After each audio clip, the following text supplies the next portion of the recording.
திருச்சிற்றம்பலம். தென்னாடுடைய சிவனே போற்றி, எந்நாட்டவர்க்கும் இறைவா போற்றி. இன்று திருப்பள்ளி எழுச்சி 8வது பாடல். நாம் அதை சிந்திக்கப் போகிறோம். திருச்சிற்றம்பலம். 8வது பாடல். முந்திய முதல் நடு இறுதியும் ஆனாய், மூவரும் அறிகிலர் யாவர் மற்றறிவார். பந்தனை விரலியும் நீயும் நின்னடியார், பழங்குடில் தோறும் எழுந்து அருளிய பரணி. செந்தழல் புரை திருமேனியும் காட்டி, திருப்பெருந்துறை உரை கோயிலும் காட்டி. அந்தணனாவதும் காட்டி வந்து ஆண்டாய், ஆறுமுதே பள்ளி எழுந்தருளாயே. ஆரமுதே பள்ளி எழுந்தருளாயே என்ற இந்த 8வது பாட்டில் அடிகளார் பெருமானை திருப்பள்ளியிலின்றும் எழுக என்கிறார். இதனுடைய சுருக்கமான பொருள் என்ன என்று சொன்னால், அடைதற்கு அரிய அமுதமே, அனைவர்க்கும் முந்திய முதலும் நடுவும் முடிவுமானவனே, பிரம்மனும் திருமாலும் உருத்திரனுமாகிய மூவரும் உன்னை அறிய ஆற்றல் இல்லாதவர்கள். அப்படியே இருக்கும்போது அப்போ வேறு யார் அறிவார்? உம்மை வேறு யார் அறிவார்? பந்து வந்து அணையும் மெல்லிய விரல்களை உடைய உமாதேவியாரும் தேவரேருமாக நின்னடியார்களுடைய பழைய குடிசைகளாகிய உள்ளந்தோறும் எழுந்தருளி இருக்கின்ற பரம்பொருளே, அடியேனுக்கு சிவந்த தழலை ஒற்ற சிவந்த அக்னியை ஒத்த திருமேனியையும் காண்பித்து, திருப்பெருந்துறைக்கண் உள்ள கோயிலையும் காண்பித்து, அந்தணனாக உருக்கொண்டு வந்து எழுந்து அருளிய நிலையையும் காண்பித்து வலிய வந்து ஆட்கொண்டாய். பெருமானே, நீ திருப்பள்ளி கட்டிலிருந்து எழுந்தருள்வீராக என்று கூறுகிறார். யாவர்க்கும் அரியையாகி நீ எளியாய் வந்து திருப்பெருந்துறையே எழுந்தருளும் கோயிலாக கொண்டு குருமேனி தாங்கி வந்து ஆட்கொண்டாய். பள்ளி எழுந்தருள்க. தேவாமிர்தம் போல அனைவரும் உண்ணும் இயல்பினதாகி, ராகுகேதுக்கள் உண்டது போல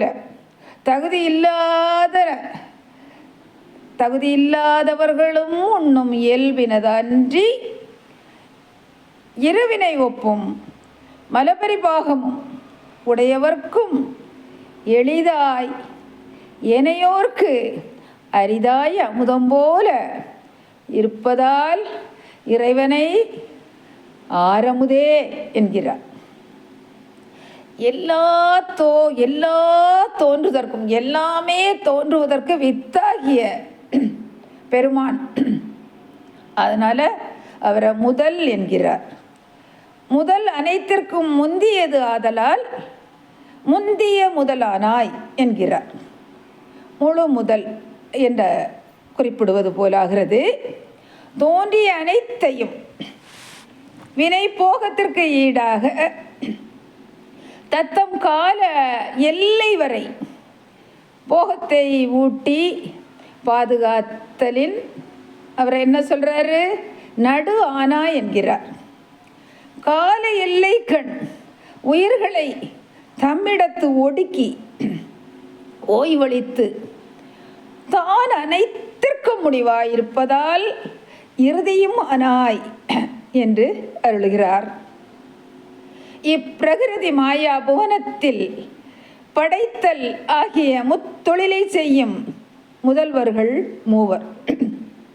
அவர்கள் மூவருக்கும் நீ அவர்கள் மூவருக்கும் முதல் நடு இறுதியாயிருப்பதையும் நீ அவ்வாறு இருப்பதாலேயே அவர்கள் அம்முத்தொழிலை செய்யும் ஆற்றல் பெற்றனர் என்பதையும் அவர்கள் அறிவதில்லை. அவர்களே அறியாத போது வேறு யார் அறிய இயலும் என்பதை குறிக்குமாறு மூவரும் அறிகிலர் யாவர் மற்றறிவார் என்று அருளுகிறார் அடிகளார். அடுத்தது பந்தனை விரலி என்று ஒரு திருவார்த்தையை போட்டிருக்கிறார். பந்தனை விரலி, அதாவது இறைவி பெண்மைத்தன்மையில் பிறழாது பூம்பந்து கொண்டு ஆடும்போது அப்பந்து அணையும் மெல்லிய விரலை உடையவள் என்கிறார். திருப்பந்தனை நல்லூர் பெருமாட்டியின் பெயர் பந்தனை மெல்விரலி என்பதாகும். விரலி என்றமையால் இறைவன் அருள் குணம் இறைவியாக உருத்தாங்கியதை உணர்த்தியதால் நீயும் பந்தனை விரலியும் நீயும்ங்கிற வார்த்தை போடும்போது உருவம் கொண்ட சிவபெருமானை சிந்திக்க வைத்தார் அடிகளார். இறைவன் அடியார் உள்ளத்தையே இல்லமாக கொள்வர். நின்னடியார் பழங்குடில் தோறும் எழுந்து அருளிய பரனே என்கிறார். நின்னடியார் பழங்குடில் தோறும் எழுந்து அருளிய பரனே என்கிறார்.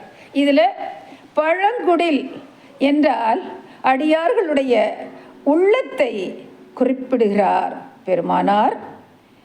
இப்போ பழங்குடில்னு சொன்னால் எப்படி இருக்கும்? அது கம்பும் கயரும் கட்டி செதஞ்சு கட்டுக்குலைஞ்சு ஒக்கீட்டாகி நஞ்சு இருக்கும். பழைய குடிசை. அதுபோல் அடியாருடைய உள்ளமும் மலக்கட்டு குலைந்து நஞ்சு இருக்கிறது போல நைந்து இருப்பது போல இருக்கிறதால் இவ்வாறு பழங்குடிலுக்கு ஓமை கூறினார் என்பது தெரிகிறது. இலை வேய்ந்த குடில் போல அன்பு வேய்ந்தது உள்ளம் என்றும் இதனை நாம் எடுத்துக்கொள்ளலாம். தொறும் என்று கூறுகிறார். இறைவன் அடியார்கள் உள்ளந்தொறும் எழுந்தருளி இருப்பார் என்பது இறைவனுடைய அளவிலா கருணைக்கு சான்றாகிறது. இனி தழல் என்றால் தணல், அக்னி, தீ.